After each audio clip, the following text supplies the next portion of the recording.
Hi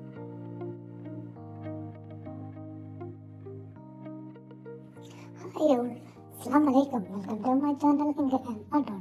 ഇന്ന് ഞാനിവിടെ പറയുന്നത് ആയത്തിൽ കുറച്ച് സ്ലീപ്പ് പോർഷൻസിനെ കുറിച്ചാണ്. അതിന് മുന്നേ ഫസ്റ്റ് പാർട്ട് കാണാത്തവർ എൻ്റെ ഫസ്റ്റ് പാർട്ട് കണ്ടതിന് ശേഷം മാത്രം ഈ സെക്കൻഡ് പാർട്ട് കാണുക. ഫസ്റ്റ് പാർട്ടിൻ്റെ ലിങ്ക് ഞാൻ ഇവിടെ കൊടുത്തിരിക്കുന്നു. അപ്പോൾ നാം എഴുതുന്നതിന് വേണ്ടി ഞാൻ ഒന്നുകൂടി പറയുകയാണ്, ജസ്റ്റ് ഒന്ന് ഇൻട്രൊഡ്യൂസ് ചെയ്യുകയാണ്.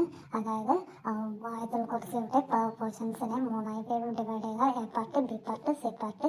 അള്ളാഹ് എന്നത് എ പാർട്ടും, ബി പാർട്ട് എന്ന് പറയുന്നത് ലാ ഇലാഹ ഇല്ലല്ലാഹുൽ ഹയ്യുൽ ഖയ്യൂമും, സി പാർട്ട് എന്നത് ലാ തൗസുഹു മുതലുള്ളതാണ് സി പാർട്ട് എന്ന് പറയുന്നത്. ഈ സി പാർട്ട് എഴുതുന്നതിന് വേണ്ടി ഫസ്റ്റ് സർക്കിൾ 8 പോർഷൻസ് ആക്കി മാറ്റുക. 8 പോർഷൻസ് ആക്കി മാറ്റിയതിനു ശേഷം അതായത് ബെൻഡ് ചെയ്ത് വലിയ സർക്കിൾ വരെ എത്തിക്കുക. സെന്ററിൽ നിന്നും അതിൻ്റെ ലൈന് നിങ്ങൾ കാണുമെന്ന് തോന്നുന്നു. അപ്പോൾ ഫസ്റ്റ് ആൻഡ് എയ്ത്ത് ട്രയാങ്കിൾസിനെ വീണ്ടും മിഡിൽ പോർഷൻസിൽ നിന്നും ഒരു ലൈൻ വരയുക. അത് തേർഡ് സർക്കിൾ വരെ എക്സ്റ്റെൻഡ് ചെയ്യുക. ആ തേർഡ് സർക്കിളിന് എന്നിട്ട് അതിനുള്ളിൽ വേണം നാം അള്ളാഹ് എന്ന് എഴുതുന്നത്. ആ എക്സ്റ്റെൻഡ് ചെയ്ത ലൈനിൽ നിന്ന് വേണം ആ സി പാർട്ട് സ്റ്റാർട്ട് ചെയ്യാൻ വേണ്ടി. എക്സ്റ്റെൻഡ് ചെയ്ത് നമ്മൾ വരുന്ന ആ ലൈനിലൂടെ നീട്ടി ആ വലിയ സർക്കിളിലേക്ക് എക്സ്റ്റെൻഡ് ചെയ്ത് കഴിഞ്ഞാൽ നാം അത് അവിടെ നിന്നുമാണ് ലാ തൗസുഹു എന്ന മുതൽ സ്റ്റാർട്ട് ചെയ്യുന്നത്. ഓക്കെ, നമുക്കിത് കാണുമ്പോൾ ടഫായിട്ട് തോന്നും. ഈ ഒരു എഴുത്ത് എങ്ങനെയാണ് എഴുതുക, ബിഗിനേഴ്സിന് കാണുമ്പോൾ അതൊന്നും നമുക്ക് എഴുതാൻ പറ്റില്ലെന്ന് തോന്നും. പക്ഷെ അനായാസം ഈസിയായി തന്നെ നമുക്ക് എഴുതാൻ പറ്റുന്ന ഒരു കാലിഗ്രഫിയാണ് ഇത്. അതിനുള്ള ട്രിക്സാണ് ഞാനീ പറയുന്നത്. അതായത് നമ്മളൊന്നും വേണ്ട.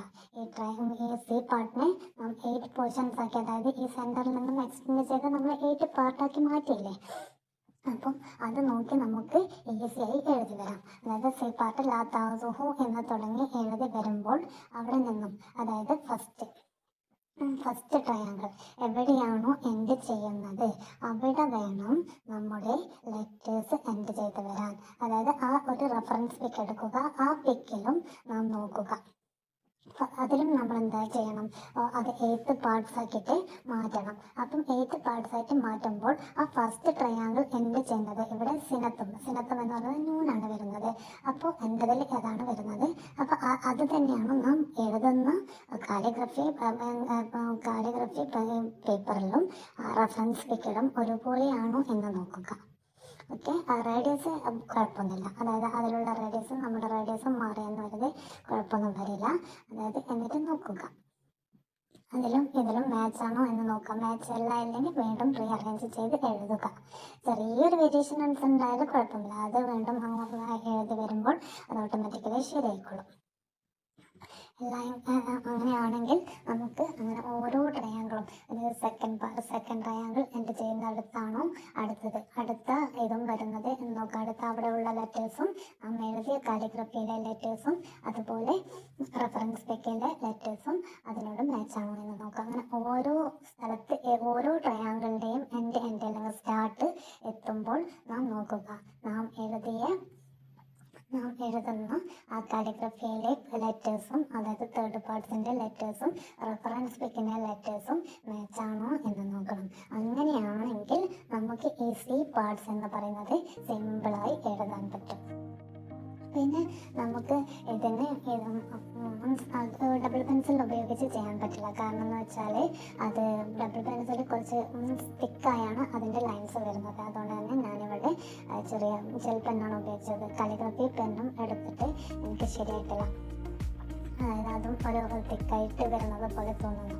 അതുകൊണ്ട് തന്നെ ഞാൻ ജെൽ പെൻ ഉപയോഗിച്ചാണ് എഴുതുന്നത്. ആദ്യം പെൻസിൽ കൊണ്ട് ബോർഡർ വരച്ചു കൊടുത്തു, എന്നിട്ട് ഇത് എഴുതാൻ തുടങ്ങി.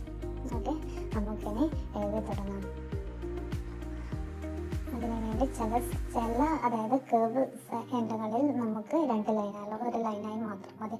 അങ്ങനെയുള്ള കേസുകളിൽ നാം ഒരു ലൈനായി തന്നെ എഴുതുക.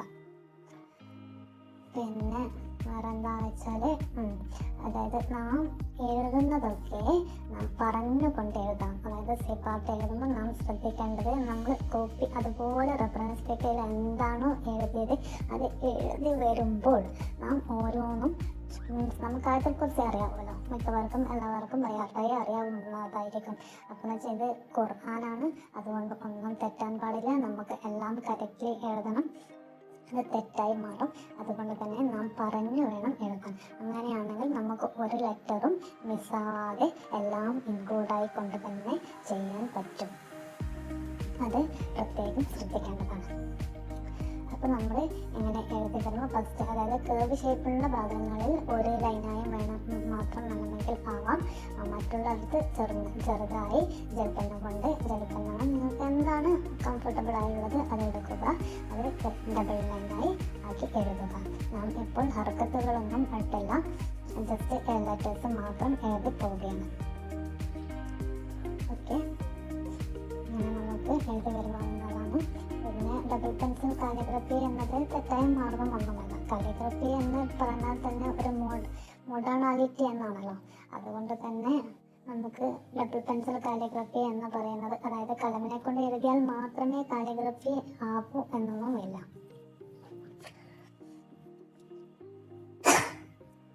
അങ്ങനെയാണ് നാം തേർഡ് പാർട്ട് എഴുതുന്നത്. നാം ഓരോ പോർഷൻസ്, ഓരോ ട്രയാങ്കിൾ എൻഡ് ചെയ്യുമ്പോഴും ശ്രദ്ധിക്കണം റഫറൻസ് പിക്കിലെ ലെറ്റേഴ്സും ഇതും മാച്ചാണോ എന്ന്. എല്ലായെങ്കിൽ തീർച്ചയായും റീഅറേഞ്ച് ചെയ്ത് എഴുതണം. അത് മാഫി സമാവാത്തി അവിടെയാണ്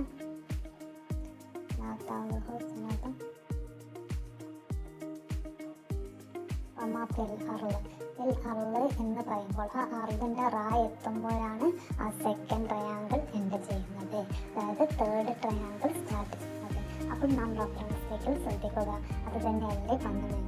അതിനനുസരിച്ച് നാം റീഅറേഞ്ച് ചെയ്ത് എഴുതണം. അങ്ങനെയല്ല വന്നിട്ടുള്ളത് എങ്കിൽ.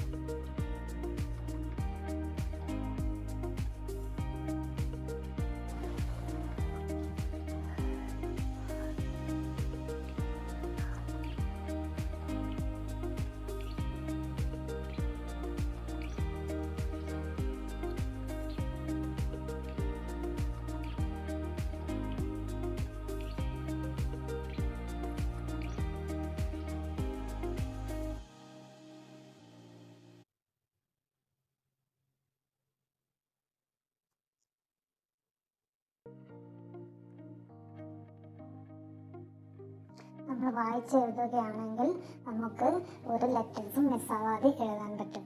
അവ ഇങ്ങനെ എഴുതുമ്പോൾ, അങ്ങനെ വായിച്ചെഴുതുമ്പോൾ ഏതെങ്കിലും ലെറ്റർ മിസ്സായി പോയിട്ടുണ്ടെങ്കിൽ അതിനനുസരിച്ച് നമുക്ക് ആഡ് ചെയ്യാം.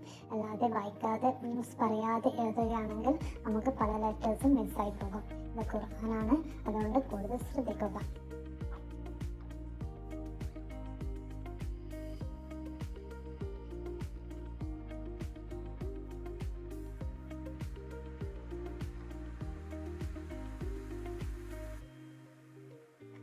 പിന്നെ മറ്റൊരു കാര്യം ശ്രദ്ധിക്കേണ്ടതെന്ന് പറയുന്നത്, നമ്മൾ എഴുതുന്ന ആയത്തുൽ കുർസിയുടെ എല്ലാ ഭാഗത്തും നാം 2 സെൻറ്റിമീറ്റർ ഗ്യാപ്പ് വെച്ച് വേണം എഴുതാൻ. കാരണം എന്തെന്ന് വെച്ചാൽ, അങ്ങനെ എഴുതുകയാണെങ്കിൽ മാത്രമേ നമുക്ക് ഫ്രെയിമൊക്കെ ചെയ്യുമ്പോൾ നമ്മുടെ ലെറ്റേഴ്സ് ഉള്ളിലേക്ക് പോകാതിരിക്കും. എങ്കിൽ അതിൻ്റെ ഫ്രെയിം ചെയ്യുമ്പോൾ അതിൻ്റെ ചട്ട നാം എഴുതിയ കാലിഗ്രഫിയുടെ ഉള്ളിലായി പോകും. അപ്പർ പോർഷനിൽ 2 സെൻറ്റിമീറ്റർ മാത്രം പോരാ. 2 അല്ലെങ്കിൽ 3 സെൻറ്റിമീറ്റർ. ഓക്കെ, അപ്പർ പോർഷനിൽ എന്ന് പറയുന്നത്, എന്ന് പറയുന്നത് ഔട്ട് ഓഫ് സർക്കിളിന് ഔട്ടർ ആയിട്ടാണ് പകുതി പോർഷൻസ് എഴുതുന്നത്. അതിൻ്റെ അലിഫ് വീണ്ടും നമ്മൾ എക്സ്റ്റെൻഡ് ചെയ്ത് എഴുതുന്നതാണ്. അതുകൊണ്ട് തന്നെ അവിടെ നാം ഇവിടെ ഞാൻ 8 സെൻറ്റിമീറ്ററാണ് എടുത്തിരിക്കുന്നത്. നിങ്ങൾ അതിനനുസരിച്ച് നിങ്ങളുടെ റേഡിയസ് ഡിപ്പെൻഡ് ചെയ്തിരിക്കും എങ്ങനെ എത്ര ഗ്യാപ്പ് വേണമെന്ന്. അതായത് നിങ്ങൾ അലീഫെന്ന് ഏകദേശം നിങ്ങൾക്ക് നോക്കിയാൽ മനസ്സിലാവുമല്ലോ, ഔട്ട് ഓഫ് സർക്കിളിൽ നിന്നും എത്ര ഗ്യാപ്പ് വേണ്ടി വരും, അതായത് അള്ളാഹിൻ്റെ എഴുതാൻ എത്ര സൈസ് വേണ്ടി വരുമെന്നറിയാലോ. അതിൽ നിന്നും ആ അലീഫിൻ്റെ ആ ഒരു സെക്ഷനിൽ നിന്നും ഒരു 2 സെൻറ്റിമീറ്റർ അകലെയായി ഒരു ലൈൻ റെക്റ്റാങ്കിൾ വരയാൻ വേണ്ടി ലൈൻ വെച്ച് വേണം നിങ്ങൾ എഴുതുവാൻ വേണ്ടി. അത് പ്രത്യേകം ഓർമ്മിക്കുക. ഇപ്പോൾ ഔട്ടർ ലൈൻ കൊടുത്ത് കഴിഞ്ഞിരിക്കുകയാണ്. അതിനുശേഷം നമുക്ക് ഹർക്കത്തുകളും ഓർണമെന്റൽ സിംബൽസും ഇടാം.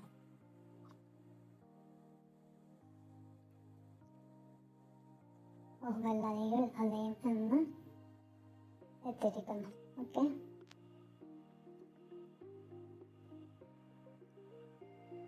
നമുക്ക് ഹർക്കത്തുകൾ ഇടാം.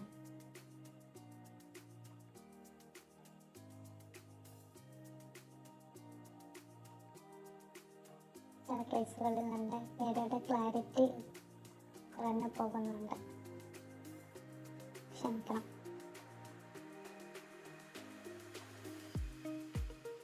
ക്ലിയർ ആവുന്നില്ല എങ്കിലും ആദ്യം പെൻസിൽ കൊണ്ട് ജസ്റ്റ് എഴുതിയതിന് ശേഷം വീണ്ടും അത് ജെൽ പെന്ന് കൊണ്ട് നമുക്ക് റീഅറേഞ്ച് ചെയ്ത് എഴുതാം.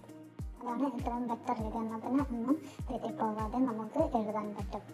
അല്ലെങ്കിൽ അഥവാ നമ്മുടെ ഹാർക്കത്തുകളും ഓർണമെൻ്റൽ സിംബിൾസൊക്കെ ഇട്ട ഒരു ഇതെന്ന് പറയുന്നത് പൊസിഷൻ എന്ന് പറഞ്ഞ് ചേഞ്ച് ചെയ്തിട്ടുണ്ടെങ്കിൽ നമുക്കൊന്നും ചെയ്യാൻ പറ്റില്ല. അതുകൊണ്ട് ഫസ്റ്റ്ലി പെൻസിൽ കൊണ്ട് നിങ്ങൾ ഏതൊക്കെ ലെറ്റേഴ്സ് ആയാലും സിംബിൾസ് ആയാലും എല്ലാം ഹാർക്കത്തുകളൊക്കെ ഇടുക. അതിനുശേഷം മാത്രം പെന്ന് കൊണ്ട് മാറ്റുക. അങ്ങനെയാണെങ്കിൽ നമുക്ക് തെറ്റാതെ എഴുതാൻ പറ്റും. കാരണം ഇതൊരു വലിയൊരു ഇതാണല്ലോ, പോർഷനാണല്ലോ. തെറ്റിക്കുന്ന ഒന്നും ചെയ്യാൻ പറ്റില്ല.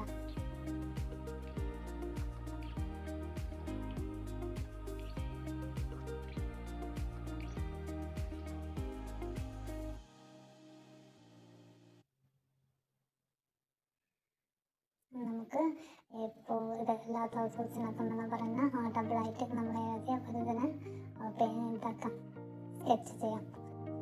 അത് ഞാനിവിടെ ചെയ്യുന്നത് ചെലപ്പിനെ കൊണ്ട് തന്നെയാണ്.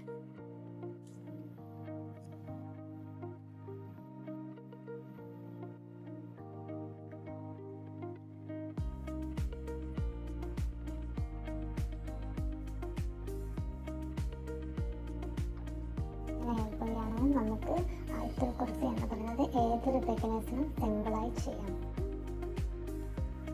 ഒരു ക്ലോക്ക് മെത്തേഡിൽ, അതായത് 8 പോർഷൻസ് ആക്കി സർക്കിളിനെ മാറ്റി എഴുതുകയാണെങ്കിൽ നമുക്ക് ഓരോ സെക്ഷനും എവിടെ എൻഡ് ചെയ്യണം എന്ന രീതിയിൽ നമുക്ക് നോക്കി എഴുതുകയാണെങ്കിൽ നമുക്ക് അനായാസം എഴുതാൻ പറ്റും. അല്ലാതെ ഈ റൗണ്ട് സർക്കിളിൽ നാം സ്റ്റാർട്ടിങ് മുതൽ എഴുതുകയാണെങ്കിൽ ഒന്നും ഇങ്ങനെ കട്ട് ചെയ്യാതെ എഴുതുകയാണെങ്കിൽ നമുക്ക് എവിടെയെങ്കിലും ഒന്നെങ്കിൽ വേഗത്തിൽ, അതായത് സർക്കിള് കഴിയുന്നതിന് മുന്നേ നമ്മുടെ പോർഷൻസ് എഴുതിക്കുകയും അല്ല എങ്കിൽ അവിടെ എൻഡ് ചെയ്യേണ്ട അവിടെ എത്തിയാലും നമ്മുടെ എഴുതി കഴിയില്ല. ആ ഒരു രീതിയിൽ വരും. അതിനാണ് ഇങ്ങനെ 8 സർക്കിളാക്കി 8 ട്രയാങ്കിളാക്കി മാറ്റുന്നത്. അതായത് ക്ലോക്ക് മെത്തേഡിൽ അത് 1, 2, 3 എന്നുള്ള ഒരു സെക്ഷനിലെ ആ 1 എന്നവിടെ അത് 12ൻ്റെ അവിടെ എത്തുമ്പോൾ ആ ഒരു മൂന്നാമത്തെ 3 സർക്കിളാക്കി 3 എന്ന് പറയുമ്പോൾ അവിടെ എത്തുമ്പോൾ ഏത് ലെറ്റേഴ്സ് എൻഡ് ചെയ്യണം, 6 എന്ന് എത്തുമ്പോൾ ഏത് ലെറ്റേഴ്സ് എൻഡ് ചെയ്യണം, 9 അങ്ങനെ ഓരോന്നും നോക്കുക. അങ്ങനെയാണെങ്കിൽ നമുക്ക് കറക്റ്റ് വേയിൽ എഴുതാൻ പറ്റും. ഓക്കെ,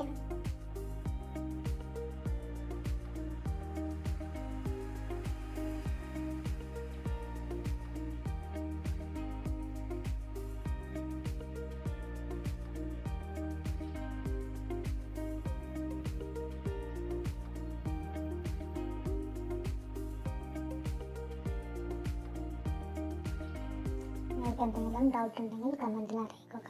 ഞാൻ അതിന് വേണ്ടിയുള്ള റിപ്ലൈ തരുന്നതാണ്. ഞാൻ പരമാവധി നിങ്ങൾക്ക് മനസ്സിലാവുന്ന രീതിയിൽ എക്സ്പ്ലെയിൻ ചെയ്തിരിക്കുന്നുവെന്ന് വിശ്വസിക്കുന്നു. ഇനി എന്തെങ്കിലും തെറ്റുകളുണ്ടെങ്കിൽ, എനിക്കറിയാത്ത കാര്യങ്ങൾ നിങ്ങൾക്കറിയാമെങ്കിൽ കമൻറ്റിൽ അറിയിക്കുക. എൻ്റെ ചാനൽ സബ്സ്ക്രൈബ് ചെയ്യുക.